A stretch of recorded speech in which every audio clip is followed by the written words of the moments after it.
afternoon, everyone. My name is Marion Bay, and as you know, I am the host of Television. And once again, I always say, Chris, that I always come on saying with my guests, like I get so excited because of who I bring on, who's been coming on the show. And today it has really been a blessing for me because the shows have just been so powerful.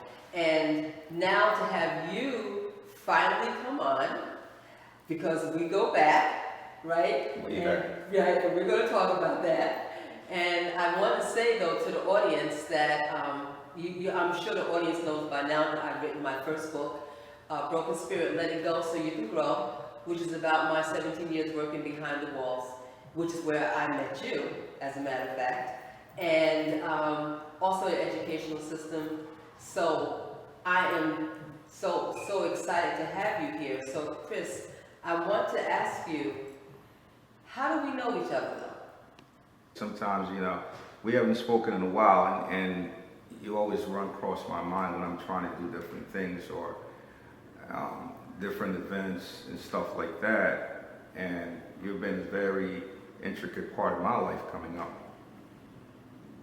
So we actually met through when I was working at Kintop. Correct. And once I found out about you, and you were always very supportive of helping brothers and sisters to get employment. So I want the audience to know what you do. Well, now, back then, it was, I caught a conspiracy charge. I did 36 months in the feds in Fort Dix, FCI Fort Dix.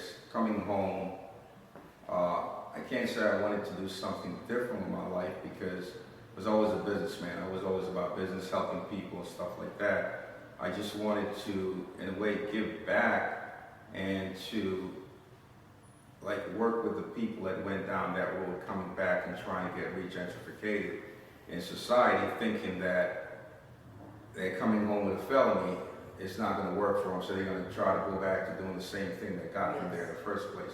Right. So we're always given opportunities. The company that I started working with, when I came home, I'm actually a part of that company today. We own 7 Popeyes. Right. And before I caught my case, I was actually at FedEx. I still have my CDL. And it's about helping people, providing opportunities. Opportunities seldom knock, like people say, wait for opportunity to knock. You have to go get it. So Right. I'm doing different things. I'm doing real estate, buying and flipping and investing. We just signed a contract for the old Prince Hall in Newark. Yes. We're about to do some lofts there. Oh, nice. We have another medical building in Jersey City on 182 Garfield that we're about to put up 46 units, luxury condominiums. Mm-hmm. And we have a major deal on the table that I don't really want to talk much about. Yeah, that's right. But yeah, That's we right. have a major deal on the table. Yes. So my hands was in different things, politics, music, everything. Like people who really know about me, they know who to come to. Yes. And it was always a blessing. We spoke. I was at Kintop back then. The feds Kintop had the Fed contract, so I was Yes. at Kintop for a while. Then when I came home, losing everything, we lost our house and everything. I live in Alpine, New Jersey. Right. We lost our house due to, it was conspiracy. So Yes. I lost everything. I came home. I was released. I believe it was 444 Washington Street, a shelter, but I didn't go to Yes. the shelter. Right. So I had a gentleman that actually owed me some money. And he actually answered his phone. And I waited. I wasn't familiar with East Orange. I stopped off on the 24. 4 hours later, he met me at Walgreens, gave me somewhere to stay. The next day, we talked business, and the house that I stayed in, he actually signed the deed over to me. So that was my start again in life. Oh, nice. And I chose to take that opportunity and flip it into something, more lucrative. All you do is put an apostrophe in the middle. There's no thing as impossible in my book. Okay. And I'm coming home. I was my biggest hurdle. I was my biggest competition. And even now, this morning, we were up giving away turkeys Right. with City of Newark, City of East Orange. Yes. I'm affiliated with all these political honchos, but again, I'm seldom seen in their picture. Yes.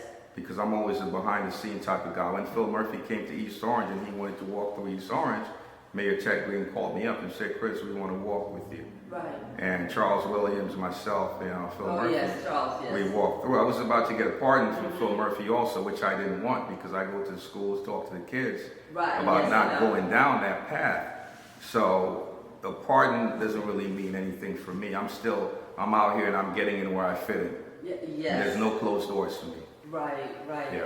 And why I love you so much and what what you've been doing. Once I left Kentuck, I went to work at Delaney Hall. Correct. And then once I went to Delaney Hall, I just started bringing people. I said, no, I got to call Chris so he can come in and talk to these brothers because I'm tired of the excuses that they're giving. Correct. And when you came in and you talked to them like the rest is like kind of history right now because you will come in on various days to talk to them and to encourage them. And not only did you talk to and encourage them, but you hired them. And provide employment, exactly.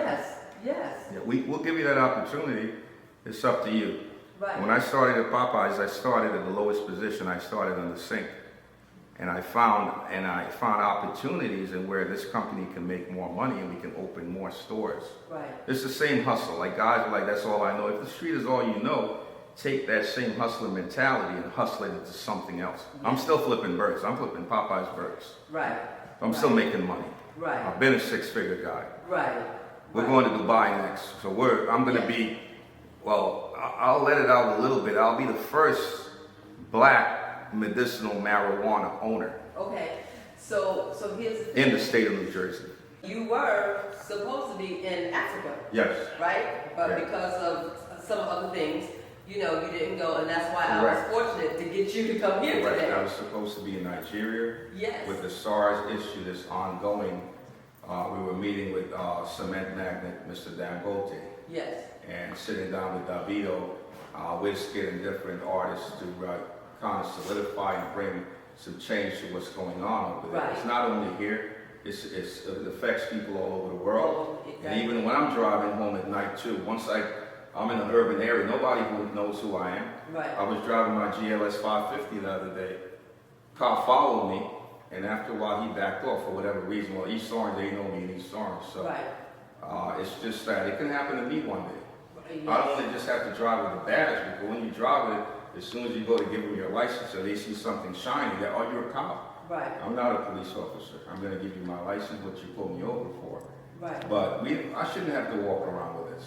Right. Exactly. And unfortunately, that's how society is set up for us.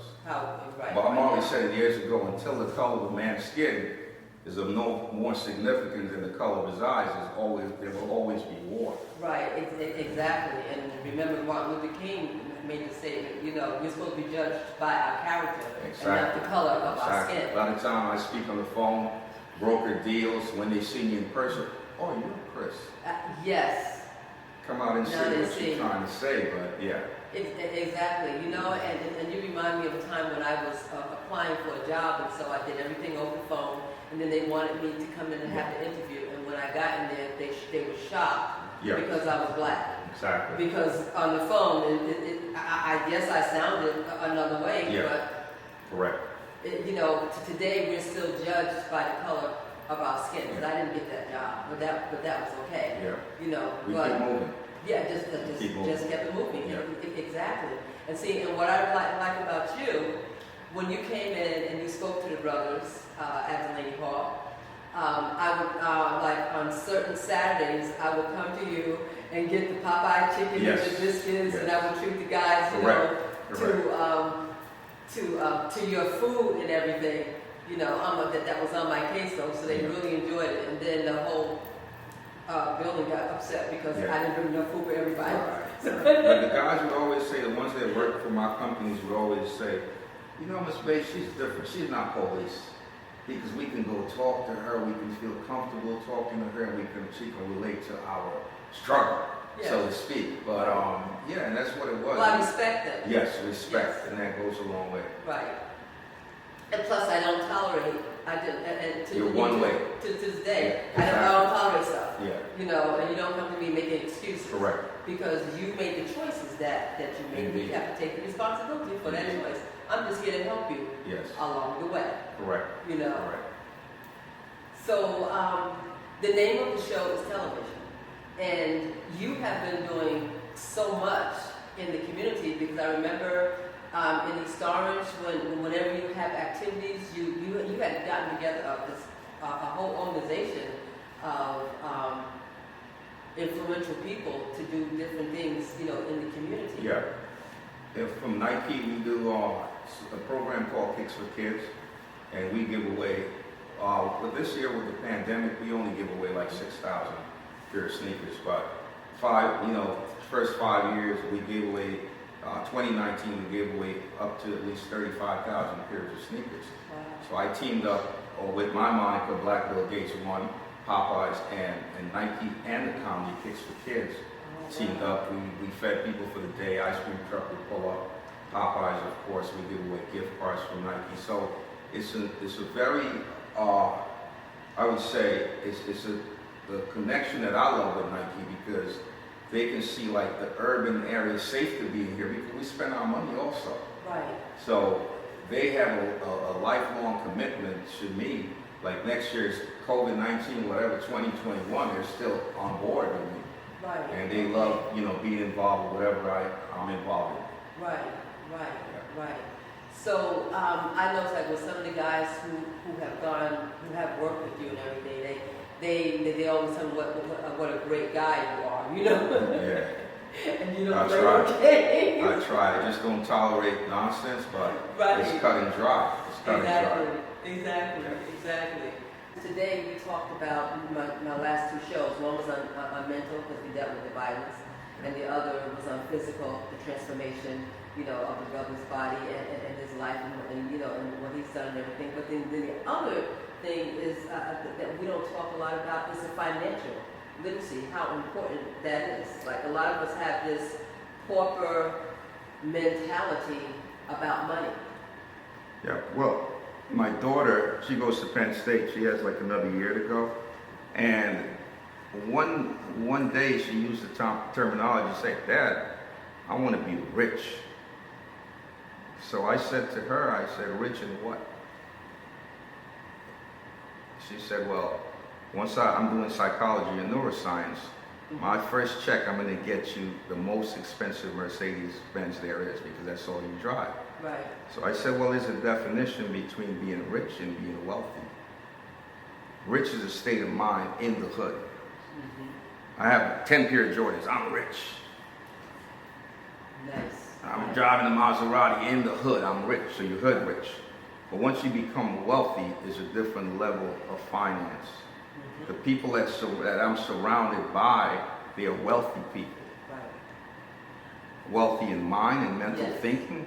Wealthy in finances, and not even the way they dress. You might see them with something as simple as this. This might be a Brioni khaki pants that cost $6,000 with no name on it. Right. So these are the people that I surround myself with, and I also along the way try to help our people, but everybody's not meant for this journey. Right. So when you hear somebody say, "Oh, he sold us out, he just left the hood and he never looked back," Yes. it's not that you sold them out, you gave them opportunities. Right. And I can call names and go on, but we Yes. don't do the name calling. Exactly. We gave you an opportunity, you didn't believe in us. Right. We just said invest $100, but you didn't want to do it. Right. We're getting ready to go into title. Right. We say invest $1 million, man, you get 10 million in 5 years. I don't have it right now. In 5 years, come back and see. Right. And when the stock blows up, man, he was just joking me, he wasn't serious. Nah, you gotta like really put yourself where it is and see if you want to go on that journey. The journey is not meant for everyone.